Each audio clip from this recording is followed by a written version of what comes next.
পয়লা June থেকে শুরু হতে চলেছে টি-20 বিশ্বকাপ 2024। ওয়েস্ট ইন্ডিজ ও আমেরিকায় বিশ্বকাপ হওয়ায় ভারতের ম্যাচ টাইমিং কী হবে তা নিয়ে কৌতূহলে ছিলেন ভারতীয় ক্রিকেট ফ্যানেরা। মার্কিন যুক্তরাষ্ট্র এই প্রথম নিজ দেশে ক্রিকেট বিশ্বকাপের মতন কোনো বড় টুর্নামেন্টের আয়োজন করতে যাচ্ছে। এই বিশ্বকাপে মোট 20টি দল অংশগ্রহণ করবে এবং ফাইনাল সহ মোট 55টি ম্যাচ হবে, যা দর্শকদের কাছে খুবই খুশির বিষয়। টি-20 বিশ্বকাপের সূচি ঘোষণা আগেই হয়ে গিয়েছিল। ভারতীয় দল তাদের অভিযান শুরু করবে 5ই জুন। প্রথম ম্যাচে আয়ারল্যান্ডের বিরুদ্ধে নামবে টিম ইন্ডিয়া।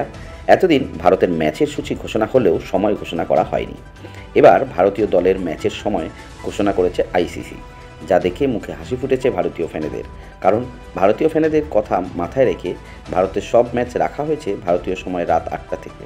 ভারতীয় সময় রাত 8টা থেকে ম্যাচ হওয়ার অর্থ স্থানীয় সময় সকাল 9টা 30 থেকে শুরু হয়ে যাবে ম্যাচ।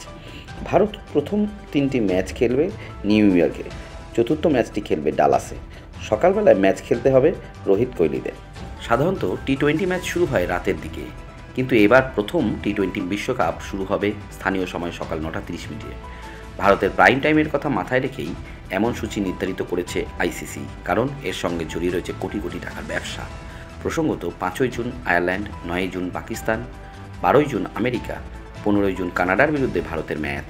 ভারত প্রথম 3টি ম্যাচ খেলবে নিউ ইয়র্কে, চতুর্থ ম্যাচটি রয়েছে ডালাসে।